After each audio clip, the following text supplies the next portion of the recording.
A Bíblia em um ano. Uma experiência de encontro com Jesus Cristo, a Palavra de Deus.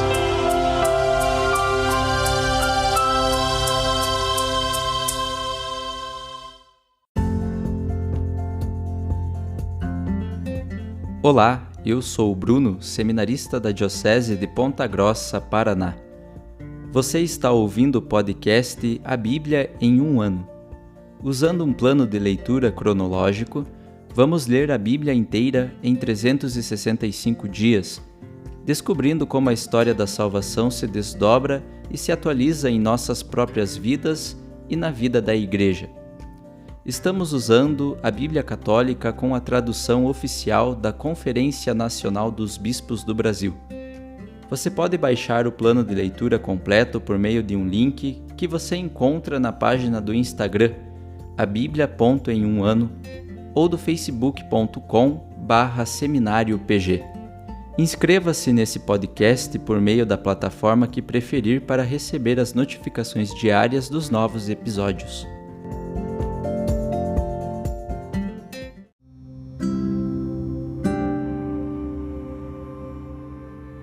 Olá, eu sou o Padre Jaime Roça, da Diocese de Ponta Grossa, no Paraná. Antes de iniciarmos a leitura e a escuta dos textos bíblicos propostos para hoje, peçamos que pela ação de Deus, a sua palavra frutifique em nossas vidas. Em nome do Pai, do Filho e do Espírito Santo. Amém. Senhor, envia teu Espírito Santo para que eu compreenda e acolha a tua palavra, que eu possa conhecer-te, amar-te, servir-te e louvar-te, a fim de que pelo testemunho da tua palavra todos te adorem. Faze, ó Deus, que pela leitura da tua palavra os pecadores se convertam, os justos perseverem na graça e todos consigamos a vida eterna. Por Cristo nosso Senhor. Amém.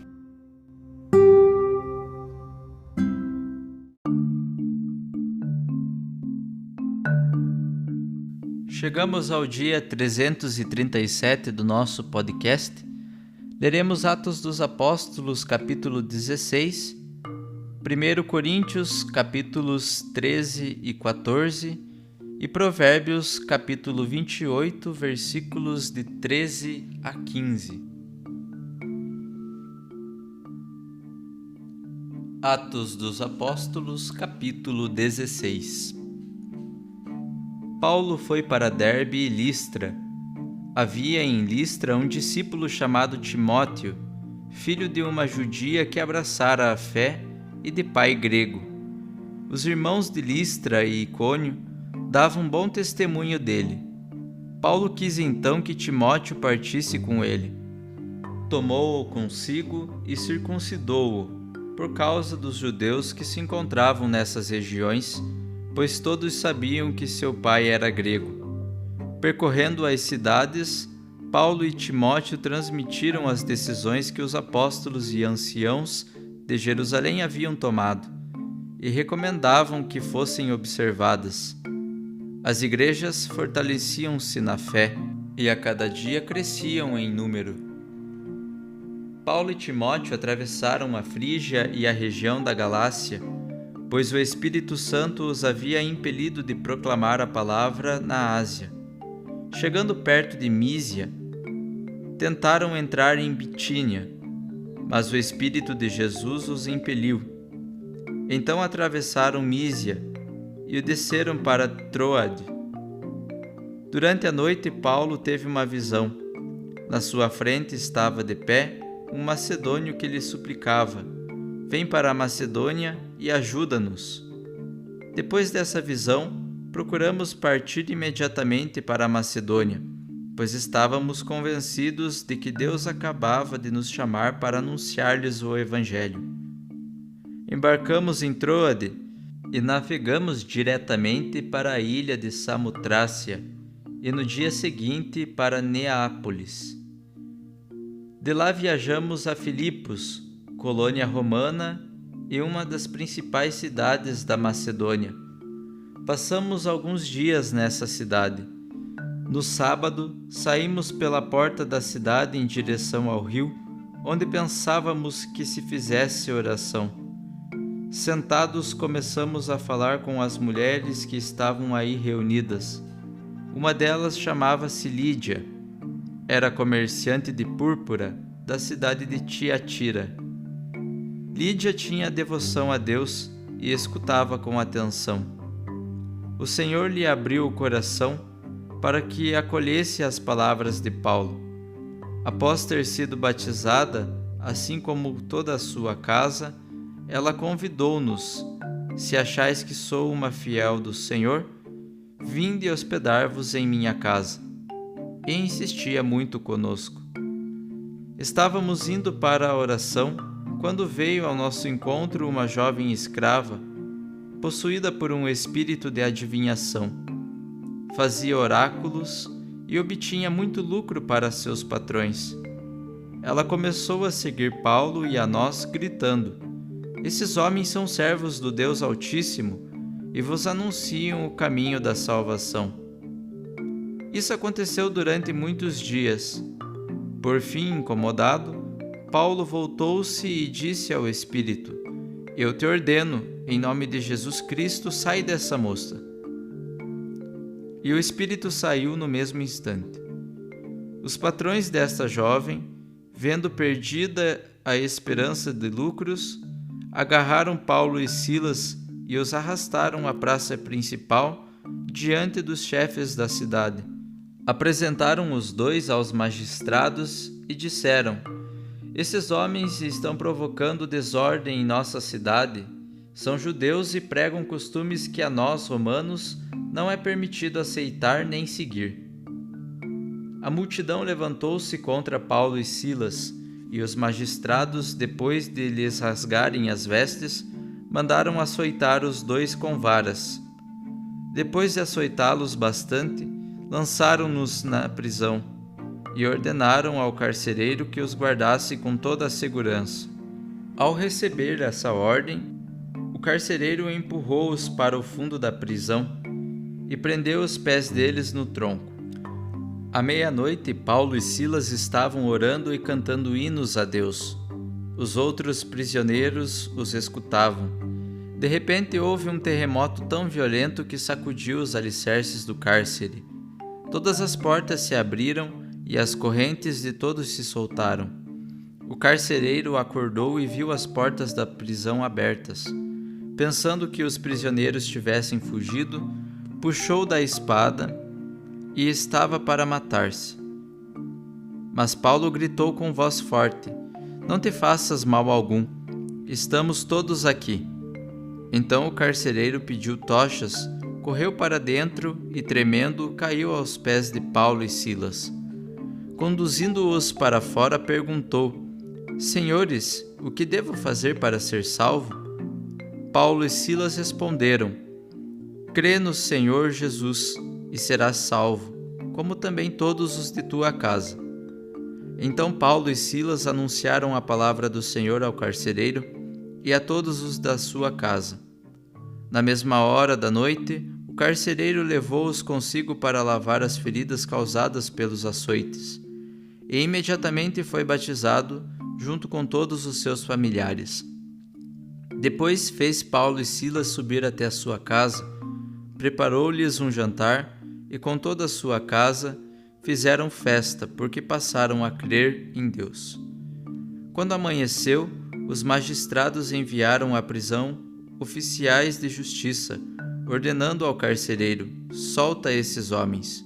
O carcereiro anunciou a Paulo: "Os magistrados mandaram soltar-vos, portanto podeis sair e ir embora em paz." Paulo, porém, mandou dizer: "Fomos açoitados em público sem nenhum processo. Fomos lançados na prisão sem levarem em conta que somos cidadãos romanos, e agora nos mandam embora clandestinamente? De modo algum, que os magistrados venham soltar-nos pessoalmente." Os oficiais de justiça comunicaram as palavras de Paulo aos magistrados. Ao saberem que se tratava de cidadãos romanos, ficaram alarmados e foram desculpar-se. Soltaram-nos, pedindo que deixassem a cidade. Ao sair da prisão, Paulo e Silas foram para a casa de Lídia. Aí encontraram os irmãos, os encorajaram e depois partiram.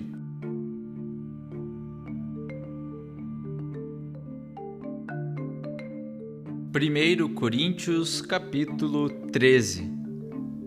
Se eu falasse as línguas dos homens e as dos anjos, mas não tivesse amor, eu seria como um bronze que soa ou um símbolo que retine. Se eu tivesse o dom da profecia, se conhecesse todos os mistérios e toda a ciência, se tivesse toda a fé a ponto de remover montanhas, mas não tivesse amor, eu nada seria. Se eu gastasse todos os meus bens no sustento dos pobres e até entregasse meu corpo para me gloriar, mas não tivesse amor, de nada me aproveitaria. O amor é magnânimo, é benfazejo, não é invejoso, não é presunçoso nem arrogante, não faz nada de vergonhoso, não é interesseiro, não se encoleriza, não leva em conta o mal sofrido, não se alegra com a injustiça, mas se regozija com a verdade. Ele tudo sofre, tudo crê, tudo espera, tudo suporta. O amor jamais acabará. Se há profecias, desaparecerão. Se há línguas, cessarão. Se há ciência, desaparecerá. Com efeito, conhecemos parcialmente e profetizamos parcialmente. Mas quando vier o que é completo, desaparecerá o que é parcial. Quando eu era criança, falava como criança, pensava como criança, raciocinava como criança. Quando me tornei adulto, rejeitei o que era próprio de criança. Agora nós vemos como num espelho, confusamente, mas então veremos face a face. Agora conheço apenas parcialmente, mas então conhecerei completamente, como sou conhecido. Atualmente permanecem estes três: a fé, a esperança, o amor. Mas o maior deles é o amor. Capítulo 14. Buscai o amor e aspirai aos dons do Espírito, principalmente ao dom de profetizar, pois aquele que fala em línguas não fala aos homens, mas a Deus. Ninguém o entende, pois ele fala no Espírito coisas misteriosas, mas aquele que profetiza fala aos homens para edificação, exortação e conforto. Aquele que fala em línguas edifica a si mesmo, porém o que profetiza edifica a igreja. Desejo que vós todos faleis em línguas, desejo ainda mais que todos profetizeis. O que profetiza é maior do que aquele que fala em línguas, a menos que esse também interprete, e assim a igreja receba edificação.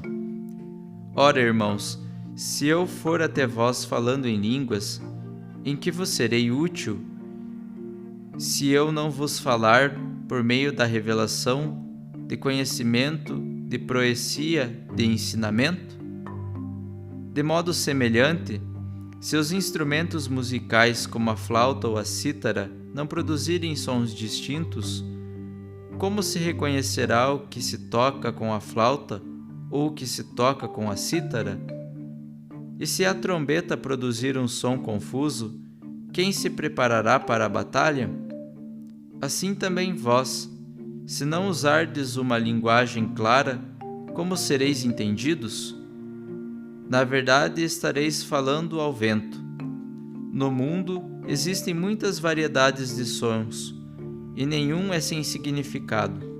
Se eu ignorar a força da voz, serei como um estrangeiro para aquele que fala, e aquele que fala será como um estrangeiro para mim. Assim também vós, já que aspirais aos dons espirituais, procurai possuí-los em abundância para a edificação da igreja. Por isso, quem fala em línguas, ore para poder interpretar. Com efeito, se eu oro em línguas, é o meu espírito que faz oração, mas o meu entendimento permanece sem fruto. Então, o que concluir? Orarei com o Espírito e orarei também com o meu entendimento. Cantarei com o Espírito e cantarei também com o meu entendimento.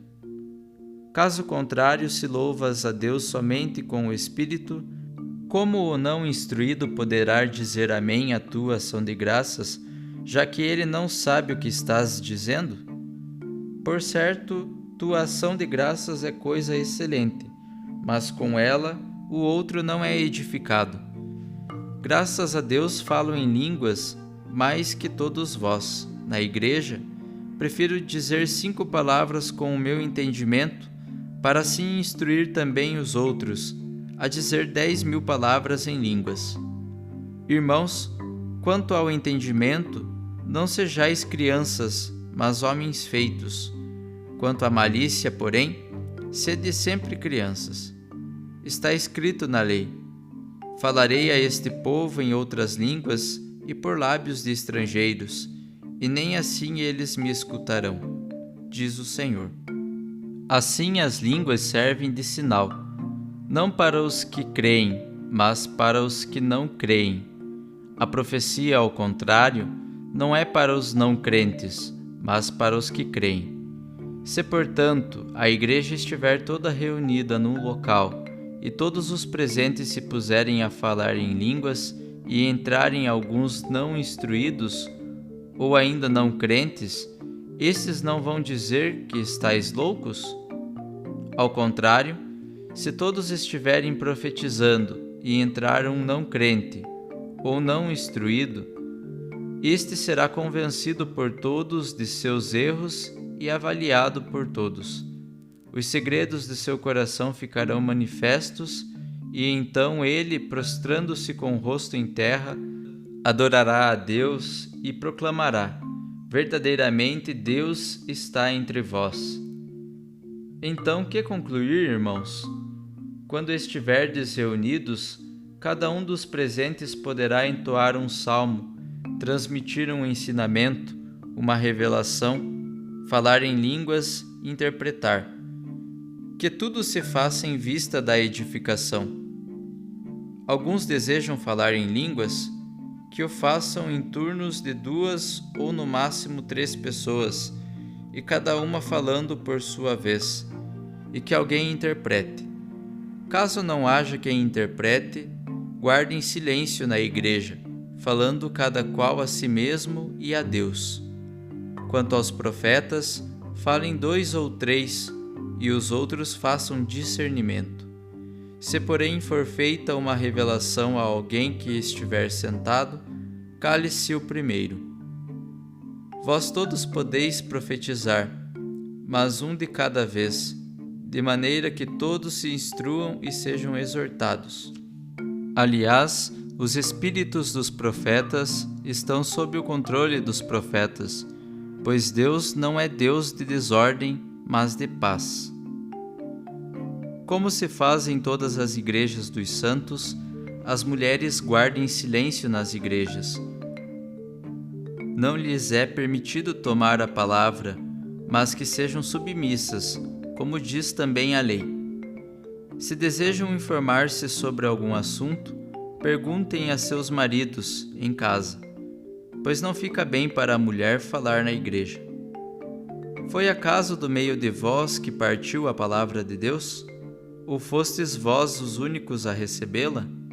Se alguém se considera profeta ou julga ter o dom do Espírito, reconheça que o que vos escrevo é o mandamento do Senhor. Mas se alguém o ignora, também será ignorado. Portanto, irmãos, aspirai o dom da profecia e não impeçais que se fale em línguas, mas que tudo se faça como convém e em boa ordem.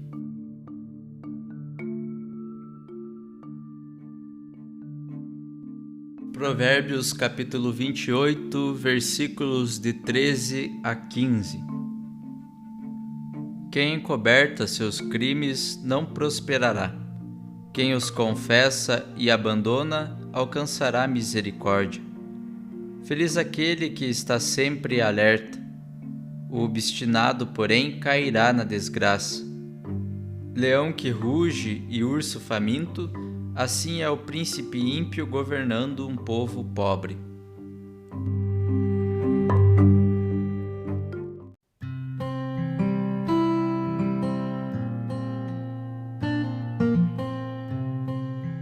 Olá, eu sou o Padre Rodrigo Ribas. Meditamos hoje o capítulo 16 do livro dos Atos dos Apóstolos. Aparece aqui um novo personagem, Timóteo. Ele é filho de mãe judia, sendo israelita de direito, e é filho de pai pagão, portanto não foi circuncidado. Para acompanhar Paulo, Timóteo é circuncidado para facilitar a aceitação dos judeus mais radicais. Para Paulo, Timóteo se torna um excelente colaborador, tornando-se seu favorito, o que será narrado em várias cartas de Paulo. Os missionários vão de cidade em cidade, confirmando as comunidades e transmitindo as decisões conciliares. De repente, parece que a equipe perde o rumo. Lucas, inclusive, deixa claro que é o Espírito quem conduz. E o Espírito se manifesta no apelo de um macedônio. A Macedônia fica na Europa, em outro continente. Fazer missão é saber responder aos apelos que surgem ao longo do caminho. No versículo 10, nota-se uma importante mudança. O pronome assume o plural nós, sinal de que, a partir daí, quem escreveu estava presente. Sendo assim, Lucas teria, a partir de agora, entrado na equipe missionária de Paulo em Troade. Por mar e por terra, os missionários chegam a Filipos, cidade que recebe o nome de Filipe, pai de Alexandre Magno. Como colônia romana desde o ano 31 a.C., Filipos gozava de privilégios e era administrada segundo a lei de Roma. Mas o seu privilégio maior é ser a primeira cidade europeia a receber os mensageiros do Evangelho. A fundação da comunidade em Filipos se destaca por dois detalhes. Primeiro, por ser a primeira no continente europeu, e é formada por mulheres, lideradas por Lídia, que espontaneamente se reúnem à beira de um rio fora da cidade. Certamente porque em Filipos não existe comunidade judaica. A residência de Lídia, transformada em igreja doméstica, logo se torna centro irradiador da missão. Dos versículos 16 a 40, nós vemos o início da perseguição. Nesse contexto, vemos também a história da jovem escrava, que tinha um espírito de adivinhação. O povo recorria a ela para fazer consultas, mas o dinheiro que ela recebia acabava nas mãos do seu dono. Aqui nós vamos ver então uma dupla opressão: a mulher escravizada e a exploração da religiosidade popular. A verdadeira religião não pode ser fonte de lucro. Por isso que, em nome de Jesus, Paulo liberta a moça, privando automaticamente o patrão das suas vantagens. Com facilidade, os ricos manipulam a opinião pública e controlam os poderes políticos. Paulo e Silas, nesse mesmo contexto, são flagelados e atirados na prisão. Mas a situação não os impede de evangelizar. Deus intervém mediante um terremoto que liberta os apóstolos. O carcereiro se converte, transformando a própria casa em nova comunidade. Quando vai ser solto, Paulo protesta e se vale de seus direitos civis.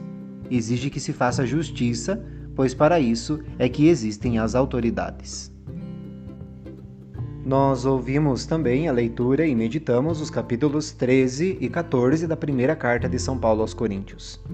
No capítulo 13, é um capítulo que nós podemos chamar de elogio ao amor. É o caminho bem melhor que já foi apresentado no capítulo anterior, com relação aos demais carismas. O amor apresentado aqui não é um amor conjugal, como no Cântico dos Cânticos, nem o amor de companheiros, como Davi cantou, nem outros amores humanos. É o amor que o Espírito de Deus e de Cristo infunde no cristão. Ainda que em algumas de suas manifestações coincida com as de outros amores, a origem e a finalidade transcendem. Tanto que aqui são apresentadas 15 qualidades desse amor. O capítulo 14 segue esta mesma linha. O assunto dos carismas era tão importante em Corinto que a carta dedica um longo espaço para esclarecimento sobre isso. Afirma aqui que o dom da profecia é superior ao das línguas. A profecia já é conhecidíssima do Antigo Testamento e se constitui na valiosa contribuição do judaísmo para com a humanidade. Profetizar é proclamar a palavra, anunciar boas novas, denunciar as injustiças, é falar em nome de Deus. Tanto que nós vemos ao longo do Antigo Testamento, nos livros proféticos, justamente isso, o anúncio e a denúncia. Aqui nós vamos ver também que falar em nome de Deus para a edificação da comunidade é aquilo que Paulo vai apresentar dentro da profecia. Falar em línguas, aqui também é dito como a palavra glossolalia, e consiste em pronunciar palavras ininteligíveis para dirigir-se a Deus. A preferência pelo dom da profecia segue o critério do serviço à comunidade. A carta apresenta ainda detalhes para esclarecer alguns princípios de ordem nas reuniões litúrgicas. Daí nós deduzimos que as assembleias eram bastante desordenadas, agitadas, com várias pessoas falando ao mesmo tempo, com outras interferindo sem pedir a palavra, o que se transformava numa grande confusão. Tudo isso mostra que Paulo encontrava resistência na comunidade de Corinto, ou pelo excesso de fervor, ou pelo gosto e satisfação dos carismas.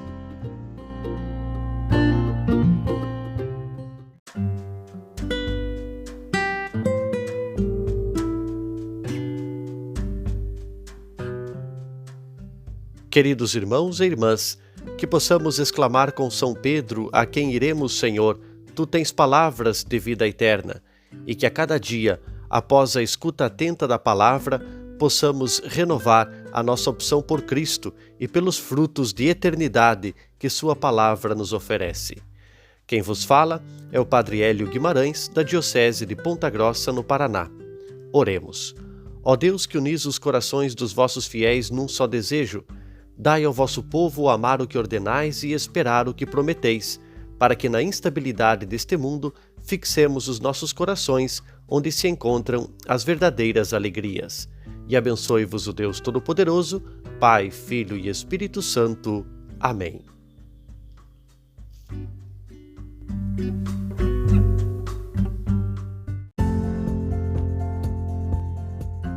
Você acaba de ouvir mais um episódio do podcast A Bíblia em um Ano. Continue nesse bom propósito de ouvir, ler e praticar a Palavra de Deus. Rezemos por todos que estão fazendo este caminho de leitura da Bíblia. Procure também participar da sua comunidade.